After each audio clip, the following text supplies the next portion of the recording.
Hi there. I want to explain some of the details about the M.A.D method, the minutes a day method for creating content, which essentially boils down to a daily writing practice. I know that sounds simple, and it is simple, but sometimes those simple things, especially something that we are trying to habituate, are the hardest to actually turn into a habit.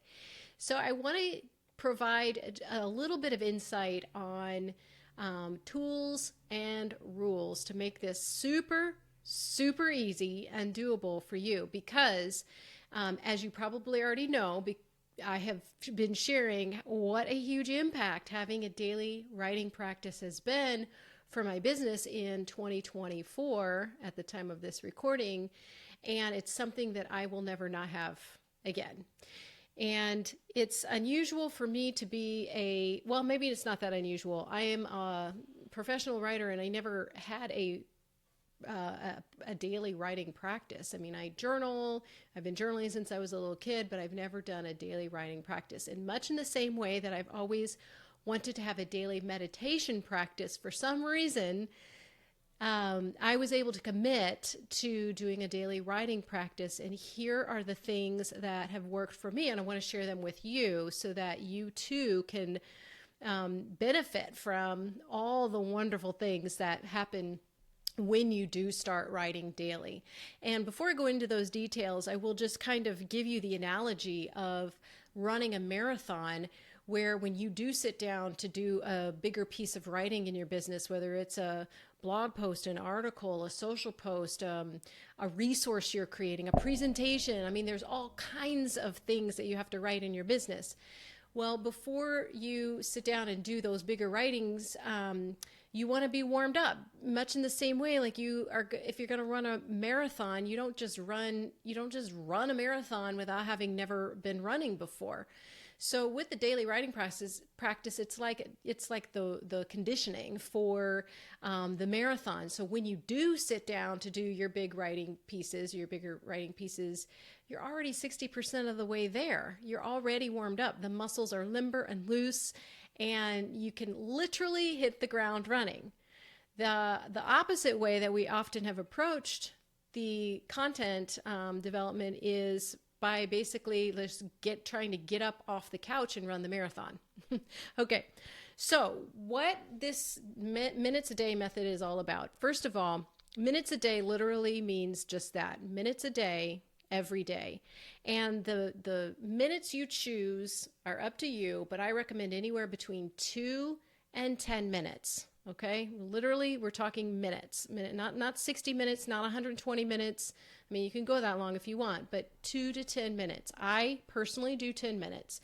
And I will say that sometimes, not that often, or I would say not that infrequently, those 10 minutes can feel really long.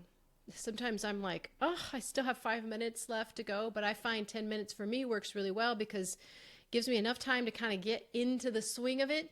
And then I've got, usually another 5 minutes or so to like really get some good thoughts down on paper. Okay, so let me share a few more rules about this. There are no rules. That's the whole point of this, is not to produce anything that's going to necessarily be published as is. That's not the point of this. The point of this is practice. Now, inevitably, you're going to end up writing about things related to your business, because if you're in your business, those thoughts are never far from your mind. If you're working with clients, you're probably thinking about your clients and the problems they're dealing with and the things that you're working on. And so all of that's going to be very present for you. So it's naturally going to come through your writing, in which case you are going to just naturally end up with content, the basis of content to work with.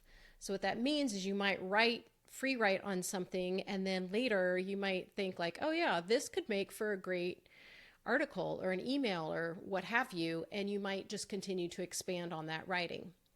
So that's really the only real rule of the M.A.D method, is to not edit yourself while you're writing. And I will be the first to admit, this is the hardest rule for me to to keep. I think as a professional writer, I'm usually wearing the editing hat, and it's very difficult to separate writing from editing, and we all self-edit anyway. So that's the only rule to kind of keep in mind, is as much as possible, try not to edit yourself, because again, this is not for anybody else's eyes but your own. And the whole purpose is to just get the practice. It's to build the stamina, right? For the marathon, for being able, when you do the writing. And then when you do sit down for the big writing, you've got like all this stuff to work with. Okay. So that's the only rule. As far as like what to write about, because this is another question that comes up a lot, anything, literally anything is fair game. So as I mentioned, of course, you'll probably more than likely at times be writing about business related stuff. But it can be personal, it can be observations, it can be anything. There are no rules around what to write about. And sometimes I sit down and I'm literally type out, because a lot of times I'm either typing or sometimes I'm writing in a journal, and I will say, I don't know what to write about. I'll literally write that. And it only usually takes a couple of minutes of that before something comes through. So again, it's the practice of it. So just allow yourself to be in that space. If you're like, I don't know what's going to come through, just write that, and then something will come through. It's never failed me so far, and I've been doing this for almost an entire year, every day. Okay, so some tools that could be helpful for you in your practice, because again, we really want to ultimately reduce the friction around this so that this can be something that's easy and hopefully enjoyable, but definitely easy, and something that you can habituate sooner than later. So one of the things that I use is this timer. So you can see that here. It's a very basic timer. It's just battery operated, super simple. Got it off of Amazon. And I use this timer, and the timer for me is almost more of a visual mental cue. Okay, it's time for this 10 minutes of writing. And so I use this when I actually pack it home with me when I'm at my office. I have it sitting here on my desk. On the weekends when I take my laptop home, and I take that home with me too, and I use it when I'm writing at home as well. But that's super helpful. Now, if I'm traveling, I just use my phone, because this timer is kind of bulky, and I typically don't pack it, especially if I'm plane traveling. So I use my phone, but otherwise I don't like using my phone, because my phone gets used for all other things, and it's too tempting and distracting to use the phone. I write both on my computer in just a running Google Doc, and I write in a journal here. So a lot of times on the weekends, I don't want to be on my laptop, so I will write in my journal, and I just pack this around with me everywhere. And with my journal, I carry a highlighter, because sometimes I do write things that I'm like, I would really like to riff on that some more. I'd like to, like maybe I want to write on that on my Google Doc, just because it's easier. It's already like it gets into a form where I could grab that and turn that into something that I want to publish. And so what I'll do, like if you can kind of see, I don't know if you can see on the camera, but my highlighter pen is not working very well, but I will just highlight stuff. That way I can thumb through my journal and pretty quickly see. I'll also write at the top, if you can see here, I'll write at the very top of the journal page, maybe the topic or something. That also is another easy way for me to kind of flip through a journal and see, go back and reference something. So if you are a journal writer, you can do your daily writing, of course, all in journal, but those are just some things you might want to think about in order to access some of the writing for a later use. You might use a tool like Remarkable. I don't have one of those, but I know people who do, and they love it. And so, that obviously is a way to digitize your writing. Otherwise, you can just write on your computer, and that's what I normally do. And I'm a big I have Google Workspace. I'm in that world, and I love to be able to just go through my document, and it's so searchable, right? Maybe I'll do a separate video on how I have this Google Doc set up. Not that I want to necessarily say that you have to set yours up that way, but I have kind of an overall flow for it that sort of maps pretty well to if I want to use this content for writing emails or other things. And it's really, really simple. I'm trying to remove any of the complicatedness around this. So you have to think about what's easy for you. I mean, obviously you don't need to be in Google Docs if that's not your native word processing environment. If you prefer Word or something else, go for it, or a text file, whatever it is, if you're a computer writer.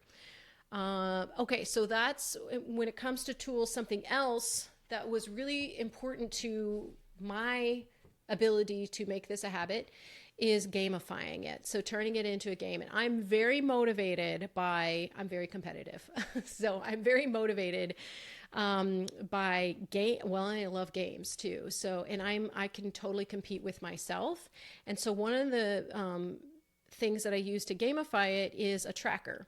So I just have this very simple little calendar that came in the mail from a charity.